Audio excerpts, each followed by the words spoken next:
खाने के बाद बाजार फिर से हरे निशान में पहुंचा और निफ्टी बैंक ने 50 पॉइंट हरा निशान फिर से दिखा दिया और करीब 44 से 45 पॉइंट की बढ़त अभी निफ्टी पर भी आ चुकी है। लेकिन आज मार्केट के अंदर उतार चढ़ाव साफ देखने को मिल रहा है। एक तरफा मूवमेंट आज मार्केट के अंदर रुकी है और यही बात हम सुबह आपसे बात बता रहे थे कि शॉर्ट कवरिंग का फ्यूल खर्च हो गया। आप शॉर्ट्स कवर करते थे, आप आगे बढ़ते थे, आप खर्च करते गए, आप आगे बढ़ते गए। मार्केट ऐसा रिवॉर्ड कर रहा था कि आप 8-8%, 6-6% का रोज़ शॉर्ट स्क्वीजिंग कर रहे थे और बाजार बैक टू बैक आपको नंबर्स दिखा के रिवॉर्ड भी कर रहा था। कुल मिला के अब सामने एक्सपायरी खड़ी है। आज हो गया 25 तारीख, 25, 26, 27, ये 3 दिन मार्केट्स के अंदर आगे का अप्रैल महीना कैसे रहेगा ये डिसाइडिंग फैक्टर होंगे। इसमें रोल ओवर के नंबर बहुत इंपॉर्टेंट होंगे। इसमें ये भी चेक करना होगा कि रोल ओवर के साथ साथ में कौन से लीडरशिप आगे आ रही है। क्या वो अभी भी रिलायंस, एचडीएफसी, एलएनटी जैसे बड़े दिग्गजों के हाथ में है या फिर छटक के कोई और एफएमसीजी आएगा सामने, आईटी आएगा सामने, ऑटो आएगा सामने, कौन है। ये सेक्टोरल चर्निंग भी चेक कर लेना। तीसरी इंपॉर्टेंट बात, बाज़ार के अंदर इस समय की जो स्थिति है वो काफ़ी स्ट्रॉन्ग हैंड्स में है मार्केट। कल पहली बार ऐसा हुआ कि जब 3 से 3.5%, 4% तक एफआईज होल्डिंग नहीं बढ़ी। कल सिर्फ 1% बढ़ी, 1% भी नहीं बढ़ी, आधा परसेंट ही सिर्फ बढ़ी थी। 32, 32.5 की होल्डिंग्स हुई हैं। तो वहाँ पे भी थोड़ा सा ना रुकावट आई है और बाज़ार थोड़ा चला भी हुआ है। आप देखो जितनी गिरावट हुई है मार्केट के अंदर, 54-55 हज़ार से बैंक निफ्टी टूटा था, 48,000 तक गया। आज हम 52,000 का लेवल भी देख लिया। 50% से ज़्यादा की रिकवरी सिर्फ 15 दिनों में हुई है। इसी मार्च के मंथ में, स्टार्टिंग ऑफ द मंथ में हम 48,000 का लेवल देख रहे थे। इसी मार्च के आखिरी में हम 52,000 का लेवल भी देख रहे हैं। तो आप खुद ही अंदाज़ा लगा लीजिए, आपकी स्क्रीन पर बकायदा जिस मंथ का चार्ट आ रहा है, आपने 48,000 इसी महीने में देखा और इसी महीने में आपने 52,000 भी देखा। तो ये बताने के लिए सफिशेंट है कि बाज़ार के अंदर मूव काफ़ी वर्टिकल है, काफ़ी बेहतर है। साइडवेज कंसोलिडेशन की सख्त रिक्वायरमेंट है, वो होगा और 100% होगा। बस थोड़ा सा भी समय और चाहिए। मेरे को लग रहा है कि शायद थोड़ा और बाज़ार खींचेगा। आज 23,800 वापस भी रीगेन कर सकता है। देखते हैं होगा कि नहीं होगा। एक बार तो 23,800 ना केवल 800 बल्कि उसके ऊपर भी मार्केट चल चुका है। प्रशांत सावंत आज के हमारे मेहमान हैं, उनसे करेंगे बातचीत। बहुत सारी चीज़ें हैं जो आपके सामने हमें रखनी है, हम रखेंगे आगे चल के इसी कार्यक्रम में। तो अगला आधा घंटा हमारे साथ आप बने रहिएगा। जब प्रशांत जी से हम बात करें, निफ्टी बैंक निफ्टी के बारे में पूछें, अलग अलग स्टॉक्स के बारे में उनसे चर्चा करें, उससे पहले आपको रिपोर्ट कार्ड दिखाना बहुत ज़रूरी है। अजीत मिश्रा कल के हमारे मेहमान थे, उनका रिपोर्ट कार्ड दिखाते हैं आपको।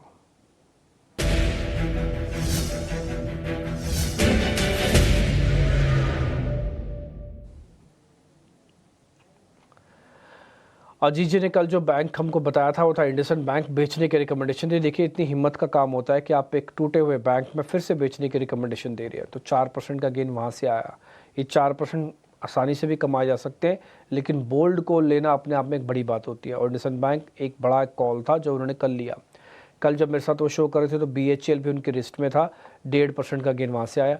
टाइटन बेचने की रिकमेंडेशन थी, हमने उनसे पूछा, उन्होंने कहा यस बेचो, थोड़ा और नीचे आ सकता है। 1% का गेन वहाँ पे था।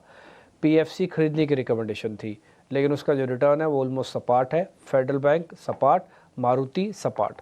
तो 3 शेयर तो है रेट टू रेट, 3 शेयरों के अंदर आपको मिला है रिटर्न। तो तीनों शेयर हमने पहले वाले आपकी प्लेट जो दिखाई है उसमें रिटर्न दिखेगा, सेकंड वाले में सपाट आपको दिखेगा। नेट में आपने पैसा बनाया है।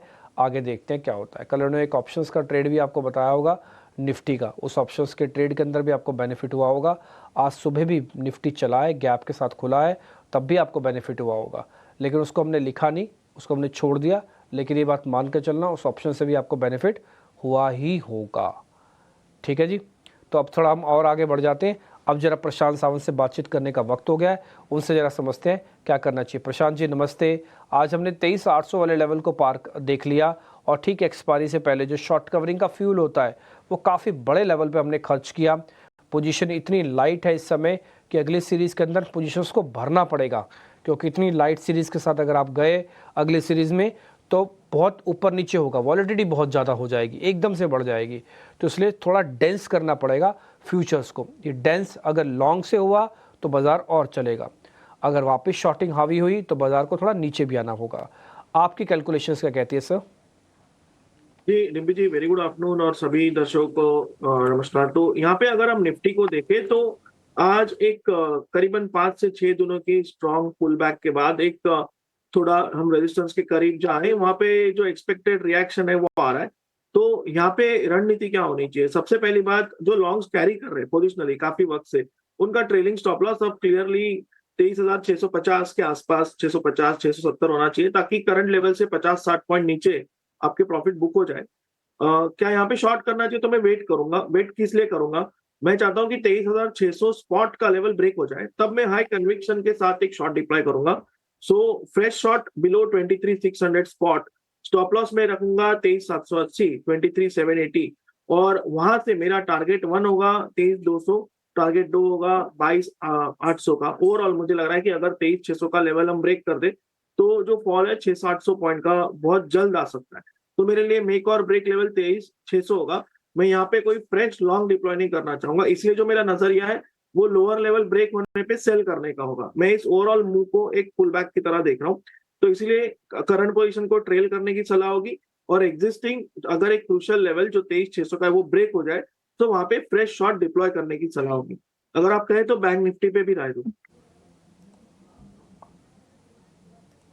बिल्कुल सर, बैंक निफ्टी पे भी अपनी राय बता दीजिए प्लीज़। तो डिम्पी जी, बैंक निफ्टी को अगर हम देखें, जैसे आपने बिल्कुल कल भी कहा था कि और आज भी अपने शुरुआत में कहा कि बहुत ही स्ट्रांग रैली आई, और ऑलमोस्ट हम 47,900, 48,000 से ऑलमोस्ट 52,000, 52,050 तक जाके है, जो कि एक बहुत स्ट्रांग पुल बैक आता है। तो यहाँ से मुझे लग रहा है कि सबसे पहली बात आपको ट्रेल कीजिए, या अगर मैं रहूं तो मैं स्ट्रेट, अगर लॉन्ग रहूं तो प्रॉफिट बुक कर लूंगा, क्योंकि इतनी बड़ी रैली के बाद मुनाफा बांधना भी एक स्किल होती है। हमेशा ये कहा जाता है कि जो प्रॉफिट आप बुक करते हो वही आपका होता है, बाकी सब नोशनल होता है। तो इतने अच्छे लेवल पे आपके पास अगर लॉन्ग्स हो तो प्रॉफिट बांध लेना चाहिए। और एक अहम रेजिस्टेंस जो होगा वो 52,200, यानी जो आज का हाई बना है उसके जस्ट 100 पॉइंट ऊपर बहुत बड़ा रेजिस्टेंस है। निचले लेवल पे जो सपोर्ट है वो मेरे हिसाब से अभी करीबन यहाँ से 51,200, 51,000 का, यानी 1% के आसपास इसके नीचे लेवल पे अहम सपोर्ट है। ये अगर ब्रेक हो जाए, यानी हम अगर 51,000 को ब्रेक करें, तो मुझे लग रहा है हम स्ट्रेट 800 से 1,000 पॉइंट नीचे आके फिर से एक बार 50,000 को टेस्ट कर सकते हैं। बट बैंक निफ्टी में मैं कोई सेलिंग की सलाह नहीं दूंगा, या कोई भी नो ट्रेड जोन होगा, इसलिए मेरे लिए बैंक निफ्टी ट्रेलिंग के लिए सिर्फ एग्जिस्टिंग लॉन्ग्स को ट्रेल करना होगा। बट जैसे मैंने कहा, निफ्टी में अगर 23,600 स्पॉट ब्रेक हो जाए, तो डेफिनेटली मैं एक फ्रेश शॉट डिप्लॉय करूंगा। ठीक है, 23,600 आप ये कह रहे हैं कि एक मेक ब्रेक लेवल हो गया फिलहाल के लिए। मेरी भी कुछ ऐसी कैलकुलेशन है कि 23,300, 23,500 का जो पूरा ये बैंड है, ये एक तरह का सपोर्ट बैंड है, और मैं इसको एक लेवल में नहीं बांधूंगा।